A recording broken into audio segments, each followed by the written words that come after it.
Oh, yeah. Welcome to the Rant, where if you have something to say, you better post it here today. Okay, I'm going over the 2020 divisional round predictions. Let's get it, baby. Last week was a little rough. I went 1-4. Oh my goodness.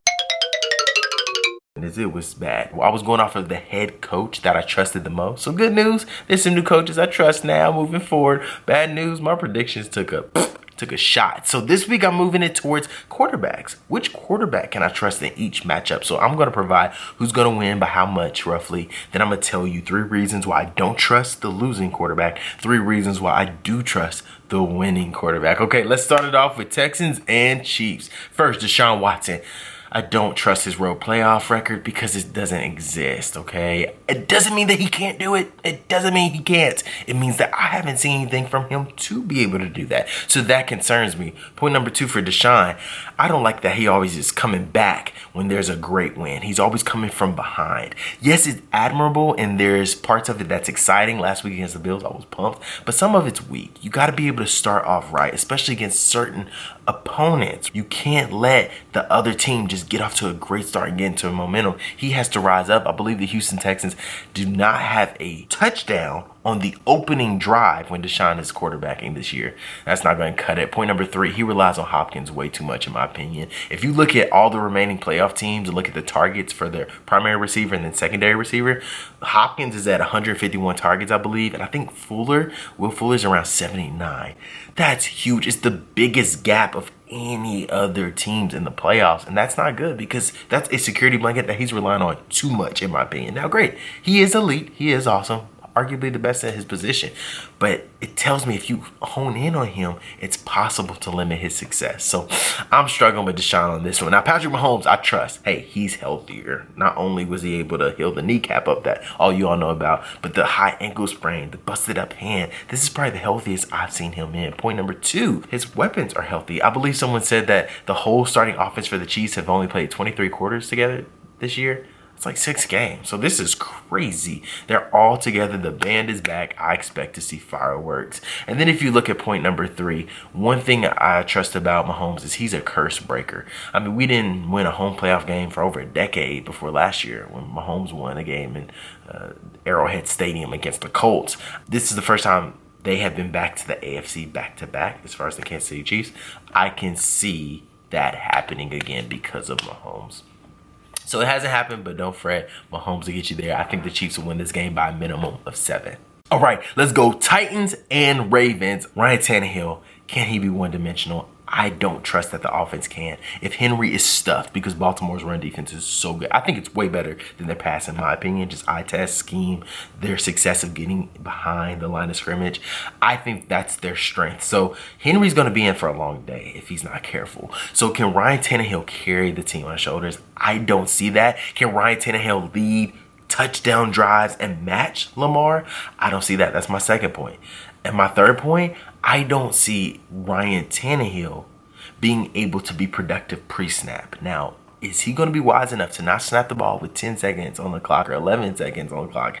Can he actually lower that down maybe around 2, 3, 4 seconds, even though he's on the road, because he needs to capitalize on setting up the right protections, making sure he's calling audibles for routes? I haven't seen that. Doesn't mean he can't, but I haven't seen it, so I can't trust him. I'm trusting Lamar for 3 reasons. 1, he's rested. I mean, give this man who's got incredible speed, incredible athleticism, give him some more rest. I love that. Another reason why is this man has the ability to run. I think he's going to run his tail off. I actually think the Baltimore Ravens will be running the football way more, not just because of the weather, but also, too, that's what he's comfortable with. Yes, he's been so much better as a passer, but as a pure passer alone, you can see there's still the wheels churning. He's not fully confident yet. Yes, he's hitting open receivers and open touchdowns. That's nice. That's good. I mean, it's a start from last year, right? But I think there's more to his quarterbacking that he's going to tune up and he's going to fix this offseason, and it hasn't happened yet. So expect him to run the ball even more. Another thing is he's hungry. My third point is he's hungry. This man's saying all the right things. He's 22 years old, but he is locked in and focused. I trust Lamar Jackson to get this done. I believe that the Ravens will win by at least 5. Next game, Seahawks and Packers. Okay, I don't trust Russell Wilson because he's up and down. If I look at him and his career, he always chooses when to actually play really well. It's usually against good competition. Then he plays pretty poorly against competition he is supposed to own. That makes me a little bit nervous, especially knowing that the Packers defense is a little spotty. I can see him going into it a little bit spotty. Also, too, weapons.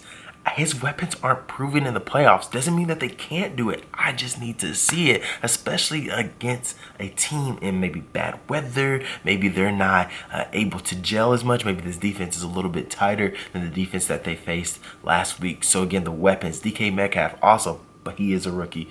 Lockett, he's good, but this is his first time being a primary receiver. I don't trust that. And then finally, we have to look at Russell Wilson and his lack of ability to shoot out with elite quarterbacks. Not if that quarterback has a run game and a defense that can help, and that's what Aaron Rodgers has. So I'm not sure if he can do it in the playoffs. This is the time to do it, and I'm talking about a shootout. I'm talking about 38 plus points and up. Can he do that? That's what it calls on. I'm not sure. I'm trusting Aaron Rodgers because he's at home, number one. They're different at home. Aaron Rodgers is different at home. 2, you got to go off of the run game and defense that he has. So there's a lot of pressure that's not on Aaron Rodgers, right? That it used to be. It doesn't exist as much. And then 3, he's got some magic. This man is one of the most talented throwers of the football. To my eye, he's the best quarterback, just pure passing that I've ever seen. Mahomes could pass him, but right now, Aaron Rodgers is just above, especially because Aaron Rodgers has proven in key clutch playoff moments. He has a resume with his talent. I think that the Packers are going to win this game by a minimum of 3 points. Next up, Vikings and 49ers. Okay, I can't trust Jimmy G. I don't know what to expect. I think this man has been overrated because of Kyle Shanahan and the weapons that he has in the run game and the offensive line. I don't trust him. Now, he can prove me wrong. I didn't trust Kirk Cousins last week, and he proved me wrong. I don't trust Jimmy G. I'm not sure yet, y'all. I got to see this come through, especially against an elite defense like the Vikings. I got to see him be the man for me to be able to put trust in him. Also, too, you got to think about the injuries that the 49ers, not just the offense, the 49ers have faced. They are banged up. Yes, they're getting a lot of key players back this week, but we know how injuries work. They're still going to be beat up. There's still going to be a toll. They're not going to be themselves. So can Jimmy G save the day? Can he carry them and take them to the promised land? I don't think so. And then finally, I have to look at the turnovers. This man has 13 picks this year and 5 fumbles. Now, I believe only one of those fumbles was lost, but that's still crazy. That's basically 18 turnovers. And then when you look at it, when there's only 16 games played, this man is basically going to give the other team the ball or a chance at the ball at least one time a game. That's not going to cut, especially when you're playing elite defenses, especially when the energy, the focus, the intensity, everything is ramped up. Now, I trust Kirk Cousins. Skip Bayless actually made a really good point. There's no pressure on Kirk Cousins. And I think it's kind of like LeBron James. Now, they're 2 totally different athletes. LeBron's in a different stratosphere. But mentally, they might be closer than some think. When there's pressure on LeBron, I find that he gets tighter and that he doesn't play as well. When he's counted out or disrespected or people don't assume from him, he's actually more free to play. We saw it really young in his career, but it still trickles through. And so I look at Kirk Cousins, I think he had no pressure last week because nobody picked the Vikings to beat the Saints. I think this week is the same. Everyone's going 49ers, so Kirk Cousins will be chill as all could be. Also, too, he has rhythm. He's been playing a great game. It's not like the Houston Texans that only played a really good quarter last week and then squeaked out a win. The Vikings played good football, especially Kirk Cousins, all the way throughout the game. So they have momentum on their side, and I can see Kirk Cousins taking that. Then look at his receiving core. 2 top receivers and tight end. Who has a better combination? I'll wait.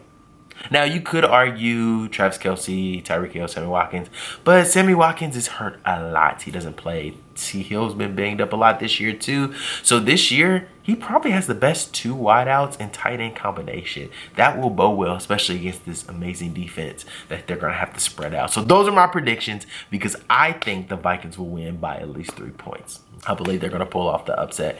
It's going to be awesome.